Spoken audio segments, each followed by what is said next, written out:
박우복 시인의 시 얼마나 아름다운 12월인가를 읽으면서 우리 12월 첫째 주일 대림절 둘째 주일 말씀을 시작하려고 합니다.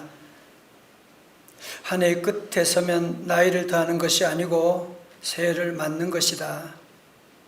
한 해 끝에 서서 아픈 기억을 지워버리듯 얄팍한 우리의 나이도 지워버리자.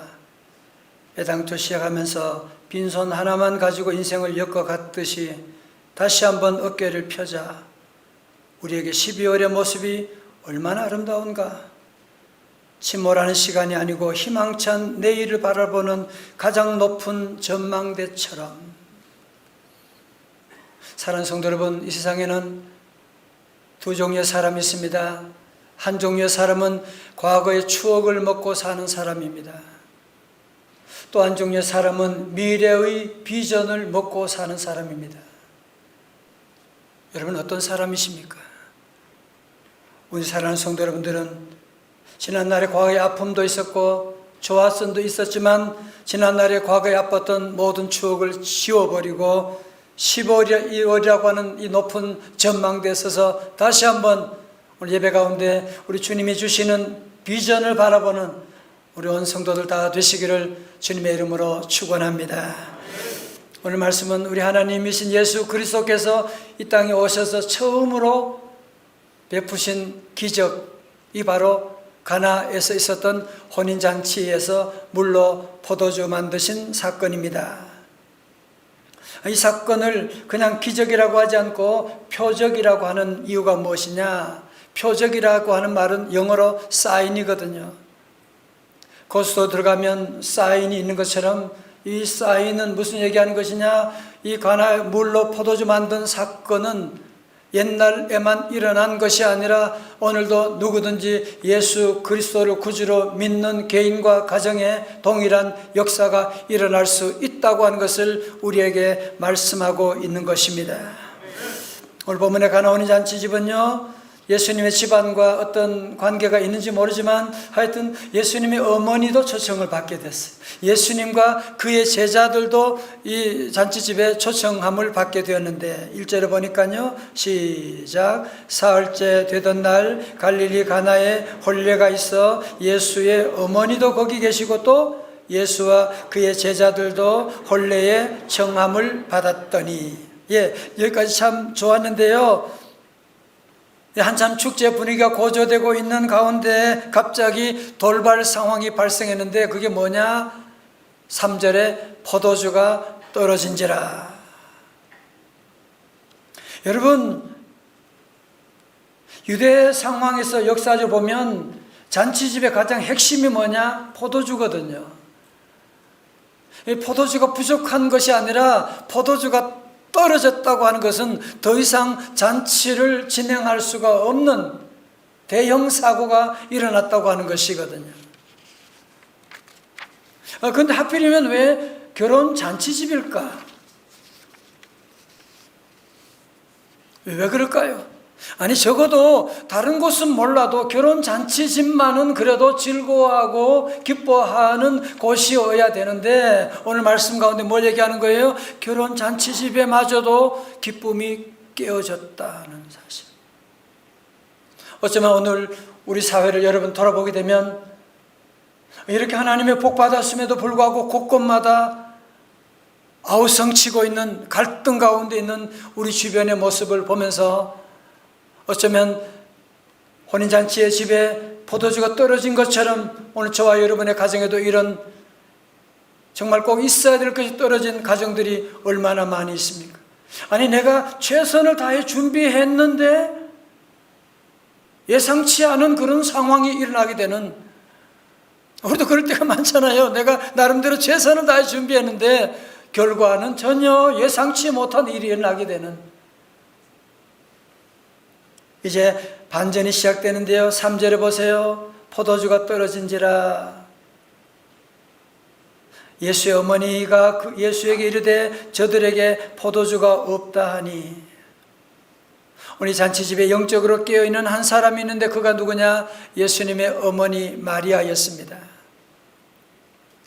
이번 지난주간에 카타르 월드컵 한국과 포르투갈 경기 저는 보지 못했지만 나중에 뉴스를 통해 보면서 그 마지막 후반전 연장 46분에 여러분 눈이 갑자기 말똥말똥해지고 그 마지막 결승골을 손흥민 선수의 발끝에서 시작해가지고 달려와서 황희찬 선수가 넣게 된 것처럼, 아니 오늘 어쩌면 보면 오늘 이 모든 기적의 시작이 바로 마리아로부터 지금 기적이 지금 시작되고 있음을 볼 수가 있습니다.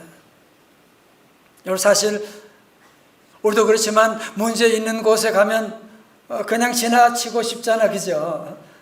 아니 마리아가 이 집에 포도주가 떨어졌다, 그게 나와 무슨 상관이야 그게?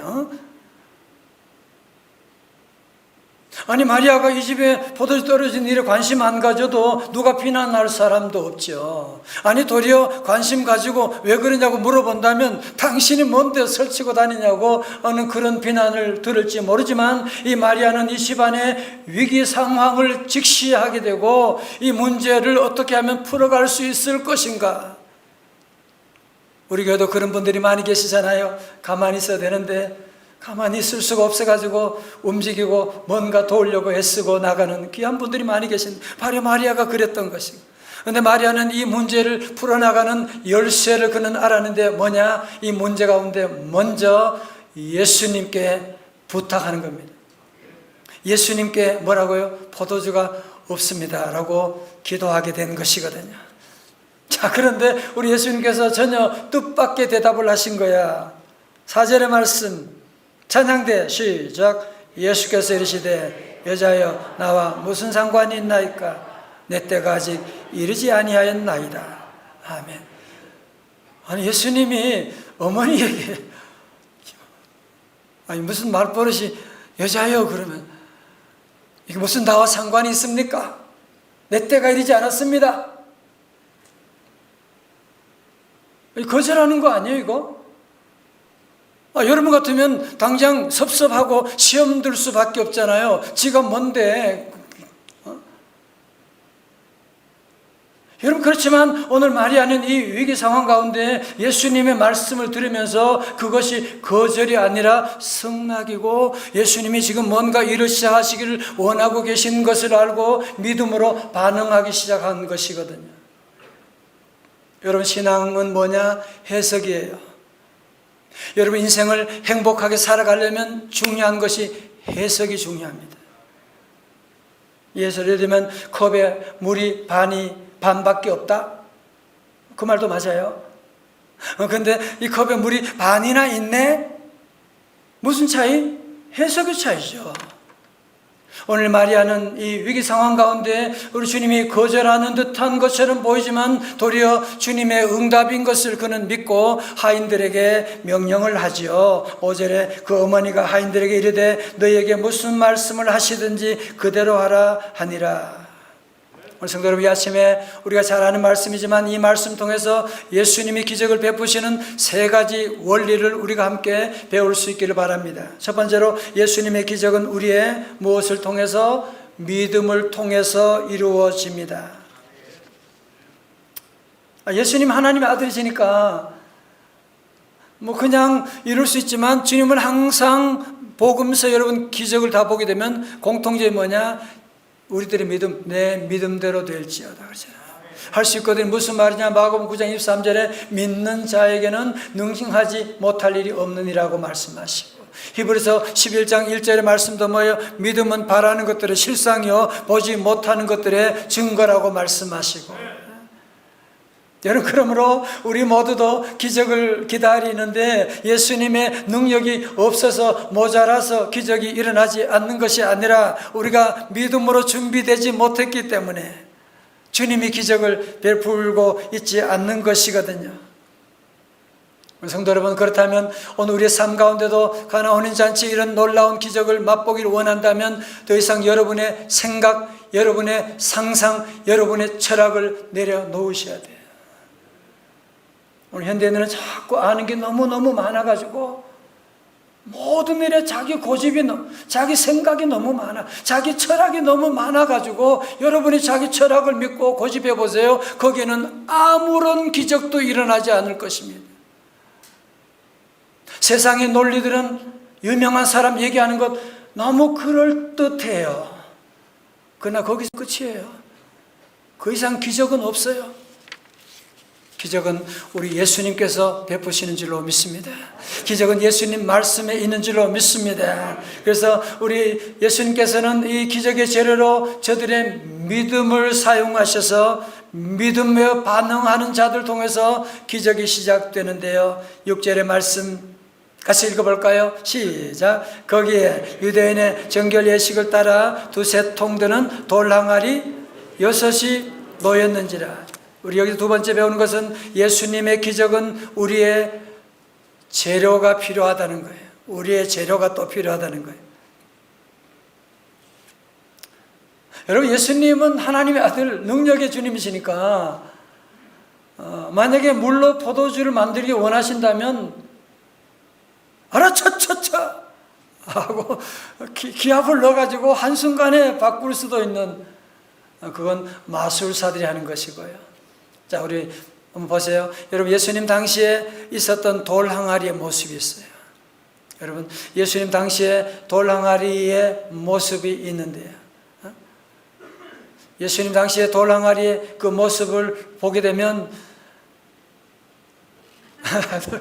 돌 항아리 모습을 보게 되면 이 돌 항아리를 주님은 사용하셔서 이 항아리를 통해서 주님의 기적이 시작되는 것을 볼 수가 있는데요.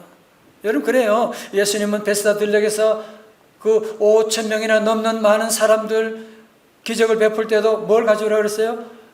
있는 게 뭐냐? 보리떡 5개, 물고기 2마리를 가지고 가니까 그 재료를 통해서 주님이 기적을 베푸시고, 엘리사 선자도 어떻게 해요? 빈 그릇을 가져오라 그랬어요. 그리고 그 그릇을 통해서 기적을 베푸시게 된 것이고, 이게 뭐예요? 우리가 드리는 헌금입니다.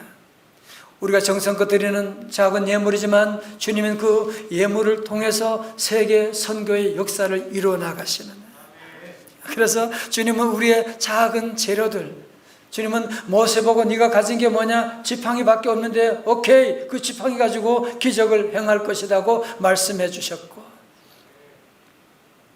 우리 교회가 이제 10년째 지금 사랑 나눔 박스를 지금 하고 있거든요. 작년에 어떤 분이 전화를 해가지고 교회에서 이런 것도 합니까? 그러면서 너무너무 감사하다고 교회로 연락이 온 그런 분들 계시고, 우리가 정성껏 모아드리는 작은 선물인데 그분들은 너무 기쁘게 받고, 우리가 작년에도 풍동사랑 상품권, 코로나로 무너져가는 소상공들을 살리기 위해서 여러분들이 드리는 그 예물 헌물을 통해서 하나님이 이 땅에 아름다운, 우리 풍동 아름다운 일산의 나라를, 동네를 만들어 주셨지 않습니까? 둘째로 예수님의 기적은 우리의 순종을 필요로 합니다. 뭐요? 순종이요. 7절입니다. 시작. 예수께서 그들에게 이르시되 항아리에 물을 채우라 하신즉 아귀까지 채우니. 여러분, 여기에 한 항아리는 약 100리터 정도 된대요. 그러니까 6개의 항아리니까 600리터가 되는 거예요. 600리터면 얼마나 될까 제가 계산을 해봤어요. 보통 생수통에 가져오는 그 생수 한 통이 보니까 18.9리터래요. 그러니까 여러분, 그런 생수통이 무려 한 35개 정도 있어야 되는, 아니, 그리고 여러분이 아시는 것처럼 이 사막 기후에 물이 귀한데 물을 어디서 그렇게 많이 가져올 수가 있습니까? 아니, 우리 같으면 어디서 그렇게 많은 물을 가지고 올 수 있는데요? 아니, 왜 물을 그렇게 가져오라고 하는데요? 그렇게 우리가 따지고 물을지 모르는데, 예수님께서 오늘 본문의 말씀 여러분 잘 보세요. 그들에게 이르시되 항아리에 물을 채우라 그러셨거든요.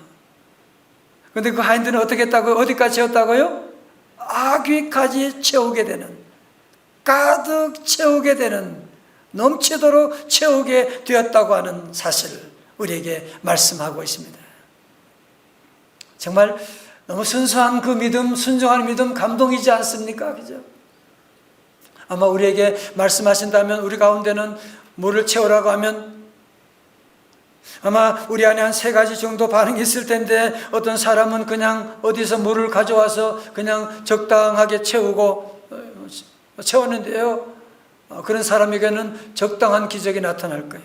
어떤 사람은 물통 들고 왔다 갔다 하고 말하고 다른 사람 시키고 그러다가 자기는 아무것도 안 하고 그러면 아무런 일도 일어나잖아요. 오늘 본문에 등장한 이 하인들은 어떻게 했다고? 주님께서 물을 채우라고 하니까 저들은 아무런 반발도 하지 아니하고 주님의 말씀에 순종해서 어디까지? 아귀까지 채우는 거예요. 가득 차게 채우는. 저는 이 말씀 무슨 말인지 알아요. 우리 명성제일교회 성도들 함께 목회하며 늘 행복한 것이 저는 늘 조금부터 그렇지만 성도들은 늘 최선을 다해서 섬기는. 이번에도 우리 피택자들 수련회 가면서 장로님들이 커피 사라고 돈을 주고 안수집사회에서 김밥 준비해 가지고 주시고 권사에서 간식 준비해 주고 저는 그런 얘기 하지 않아요. 그러나 자발적으로 이런 섬김의 자리를 통해서 하나님께 영광 돌리게 되는 너무너무 아름답지 않습니까? 그렇습니다. 우리 주님께서는 저들의 적극적인 순종을 통해서 놀라운 기적의 역사가 시작되게 되는데요. 8절의 말씀 같이 읽어요. 시작. 이제는 떠서 연회장에게 갖다 주라 하심에 갖다 주었더니. 여러분 앞에서 돌항아리에 물 채우라. 그것까지는 물론 힘들지만 그것까지는 할 수가 있을 것 같아요. 물 채우라고 하니까. 근데 그 물은 무슨 물이에요? 손 씻는, 발 씻는 물이라니까요. 그런데 지금 이 물을 누구에게? 연회장에게, 셰프에게 갖다 주라고 하는 거예요. 아니 지금 연회장에게는 뭐가 필요해요? 지금 포도주가 필요한데 이런 구정물을 갖다 주었다가 뺨에 땀이나 한 대 맞고 말이죠. 여러분 저들 마음이 얼마나 갈등이 심했겠어요. 아니 이 구정물을 갖다 저들은 많이 갈등했을 거예요. 고민했을 거예요. 그렇지만 저들은 주님의 말씀이기 때문에 상식에 맞지 않지만 이성에 맞지 않지만 순종함으로 주님께 말씀에 순종해서 연회장에게 물로 된 포도주를 갖다 주게 된 것 아닙니까? 성도 여러분, 우리도 믿음 생활하면서도 참 때로는 이성에 맞지 않는, 내 경험에 맞지 않는 그런 일들 때문에 우리가 고민할 때가 얼마나 많이 있습니까? 여러분, 하인들의 위대함은 뭐예요? 우리 주님 말씀하시니까. 내가 지금 나는 모르겠어. 내 머리는, 내 이성으로는 받아들일 수가 없지만 주님의 말씀이니까 순종함으로 저들은 맹물이지만 구정물 같지만 그것을 들고서 연회장에게 갖다 주게 되었다고 하는 사실. 여러분 그렇습니다. 우리가 할 일은 물을 포도주 만드는 게 아니에요.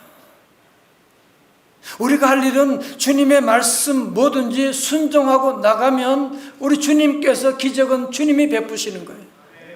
주님의 놀라운 상상하지 못하는 역사를 여러분의 가정에도 시작하실 줄로 믿습니다.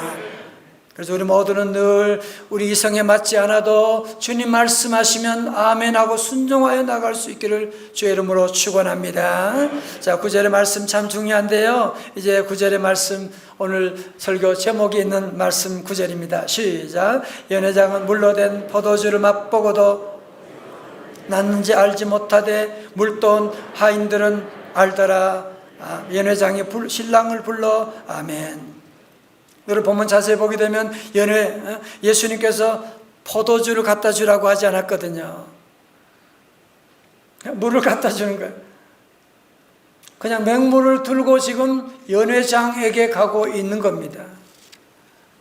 그런데 연회장이 그 물을 맛보고서 물로 포도주가 된 세상에, 아니 연회장은 포도주 전문가잖아요. 맛을 보면 알잖아. 아니 이게 어디서 어떻게 이런 너무너무 놀라는, 어떻게 이런 포도주를 그동안 두었다는 말이야. 어떻게 된 것이냐. 연회장은 너무너무 놀랐지만 이 포도주가 어디서 왔는지 그 출처를 알지 못했지만 누구는 물돈 하인들은 알더라. 할렐루야. 연회장은 포도주 맛은 봤지만 또 연회장뿐 아니라 그곳에 있던 많은 하객들은 포도주 맛을 보고서 이야 이거 맛있다 라고 즐길지 모르지만 저들은 그 포도주가 어디서 왔는지 그 기적이 어디 시작된 저들은 알지 못했지만 물도 온 하인들은 어쩌면 저들은 포도주 맛도 못 봤을 거예요. 그렇죠? 못 봤지만 그러나 이 포도주가 어떻게 해서 만들어지게 되어가지고 이들에게 나누어지고 모두가 기뻐하는 그 비밀을 알고서 연회장이 기뻐할 때 놀랄 때 빙긋이 웃었을 거예요. 나는 알지 웃고 있었을 거예요. 성도님, 저는 오늘 특별히 본문에서 물돈 하인들은 알더라 이 말씀을 오랜 동안 묵상하고 기도하는 가운데 너무 큰 감동이 밀려오는 거 있죠.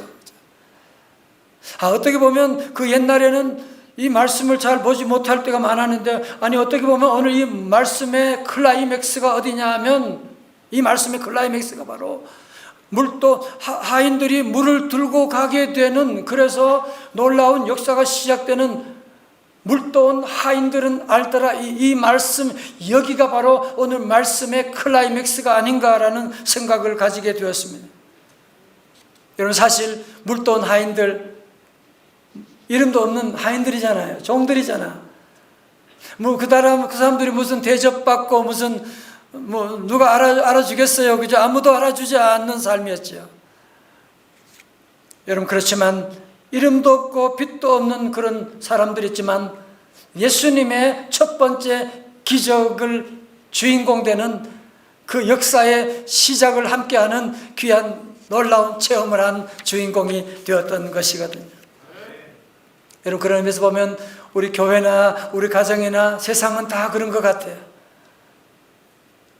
한 종류의 사람은 늘 하객처럼 좋은 거 포도주 마시고 좋은 거 즐기고 놀고 여행 다니고 그러나 한 종류의 사람은 물돈 하인과 같은 하객이 있고 하인이 있습니다. 오늘 제 설교 제목을 첫 번째는 하객이냐 하인이냐 그렇게 만들었다가 바꿨습니다만은 하객과 같은 사람이 있어요. 늘 먹고 놀고 좋은 거 있으면 노른자 있으면 그거를 자기 혼자 가지려고 기를 쓰고 그런 사람이 있는 반면에 물돈 하인들처럼 가정에도 보면 꼭 그런 분이 계세요. 제대로 밥도 못 드시고 그렇지만 고생하면서 물도인 하인들과 같이 헌신하고 우리 교회도 그런 분이 얼마나 많은지 몰라요.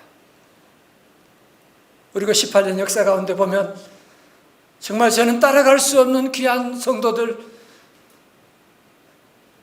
정말 때로는 이름은 제가 다 나타내지만 뒤에서 물도인 하인들처럼 묵묵하게 섬겨나가시는 우리 귀한 성도님들 한 분 한 분이 계셨기 때문에 오늘 우리 교회가 여기까지 올 수가 있게 된 것이거든요. 사랑하는 성도 여러분, 오늘 우리의 모든 삶 가운데 여러분은 다시 이제 살면서 하객이 되시렵니까? 아니면 물돈 하인들이 되셔서 그 기쁨을 나누시기를 원하십니까? 한국초대교회 이름이 없는 한 청년이 있었는데 그는 천민은 신분을 비관하여 젊은 시절 방탕한 삶을 살았습니다. 관가에 잡혀가 매를 맞기도 하고 빚독촉에 시달려 자살을 시도하기도 했고 가까스로 목숨을 건진 그는 개1 선교사님을 만나게 되었어요. 그날 밤 꿈에 내 이름이 무엇이냐 묻는 성령의 음성을 들었습니다. 두렵고 떨리는 마음에 고라고 대답했는데 다시 성령님께서 물으셨어요. 네 이름이 무엇이냐? 그는 내 이름은 고가고요 싸움꾼 술주정꾼 망나니 올시다. 누구신지 모르지만 저를 용서해 주세요 라고 울며 대답했습니다. 그러자 흰옷 입은 사람이 몸을 치면서 이제부터 너는 내 아들이다 라고 말하고 사라졌어요. 꿈에서 깨어난 그는 전도지를 읽고 성령 받아 크게 회개하였습니다. 그 후로 개1 선교사님은 천민이라 이름이 없었던 그에게 남에게 좋은 일 많이 하라는 사람이 되란 뜻에서 찬익이라고 하는 이름을 주어서 고 찬익이 되었는데 개1 선교사님을 따라서 연동교회 서울 종로구 연동교회 다니기 시작한 그는 과거에 피해를 입혔던 사람들, 신세졌던 사람들, 그리고 빈부귀천을 따지지 않고 많은 사람들에게 복음을 전하기 시작했습니다. 이 하인으로 말미암아 연동교회가 그때부터 부흥이 일어나게 되는,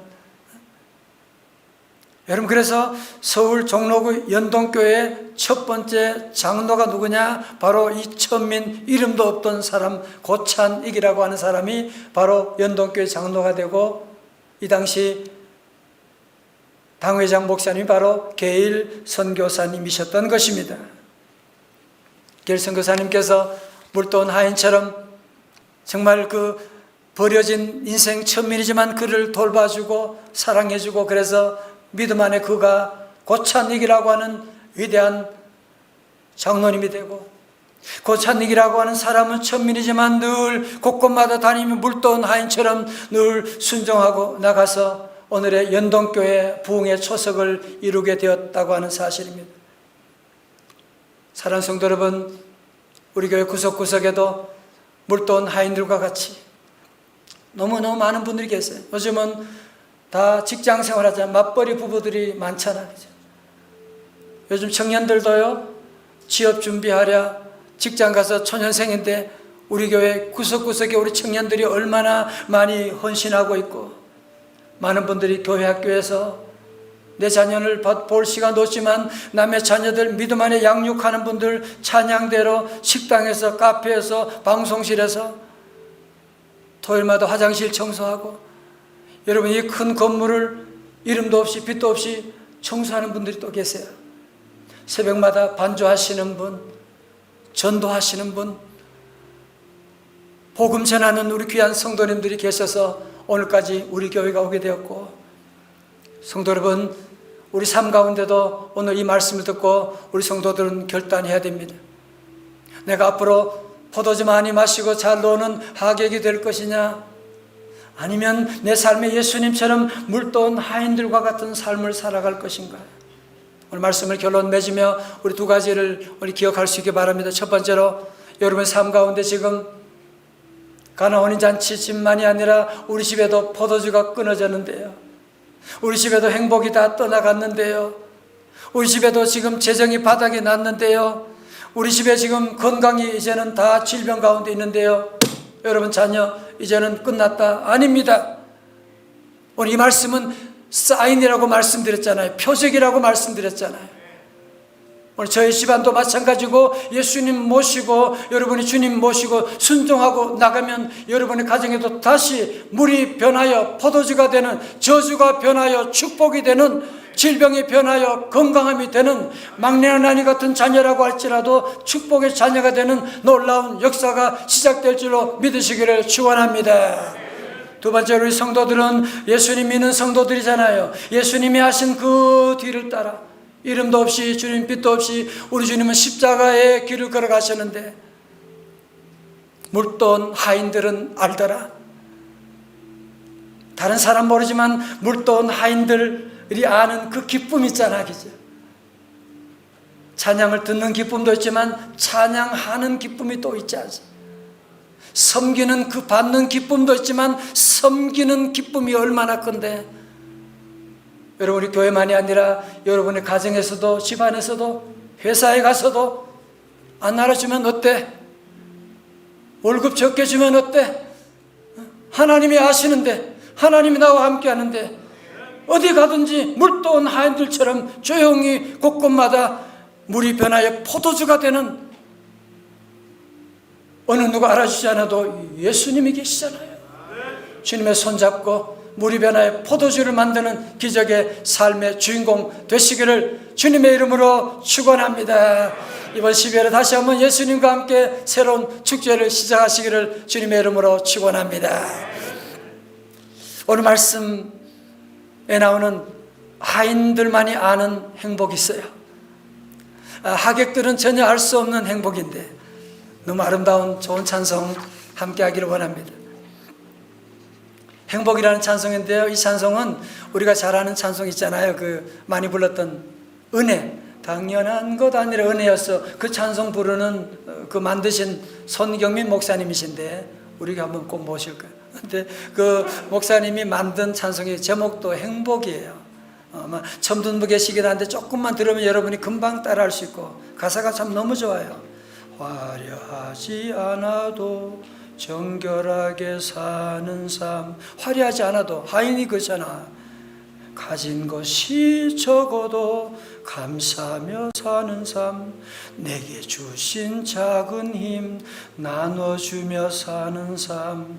이것이 나의 삶의 행복이라오. 찬양하시겠습니다.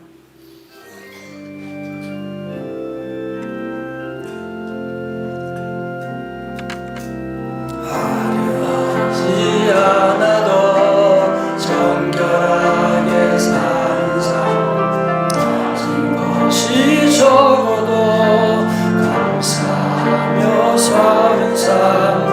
내게 주신 작은 힘 나눠주며 사는 삶. 이것이 나의 삶의 행복이라. 눈물 날 일 많지만 기도할 수 있는 것 억울한 일 많으나 주를 위해 참는 것. 비록 짧은 삶 주 뜻대로 사는 것. 이것이 여기 행복이 있는 거예요. 행복이.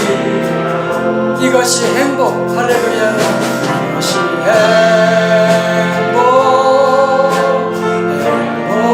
행복이라고. 세상은 알 수 없는 하나님 선물. 이것이 행복이라고. 하나님의 자녀로 살아가는 삶.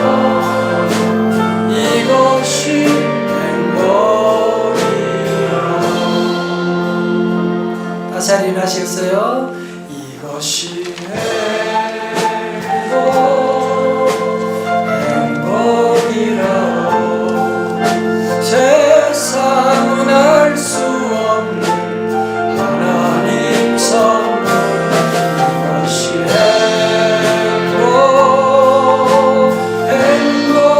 행복이라오. 하나님의 자녀로 살아가는 것. 이것이 행복이라오.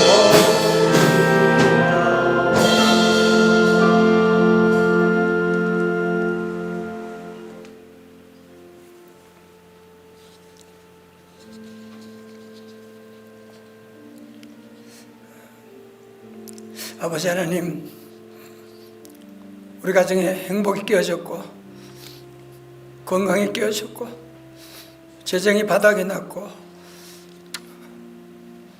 언제부터 이런 아픔 가운데 있는지 모르는 고질적인 불행 가운데 있는 성도들, 하오나 주님 모시고 우리 가정도 다시 시작하기를 원합니다. 주여 오시옵소서. 주여 말씀하여 주옵소서. 주님 이 말씀이 표적이라고 하셨사오니 주여 오늘 귀한 가정마다 다시 이 말씀, 물이 변하여 포도주가 되는, 저주가 변하여 축복이 되는, 모든 질병이 변하여 강건함이 되는 축복의 믿음의 가정 만들어 주옵소서. 하나님, 우리 한번 뻗기는 삶인데 자꾸 화려한 것 좋아하는 저들이지만 이제 화려한 것보다는 저 낮은 곳을 향하여 알아주지 않지만 물도온 하인과 같은 이 기쁨 누리며 사명 감당하기를 원합니다. 우리 가정에도, 우리 회사 가서도, 우리 아버지 하는 곳곳에서 어디 가든지 화려하지 않지만, 어느 누구 알아주지 않지만 물도온 하인과 같이 주님과 동행하며 놀라운 기적을 이루어 나가는 귀한 주인공들 되게 하여 주시옵소서. 예수님 이름으로 기도드리옵나이다. 아멘.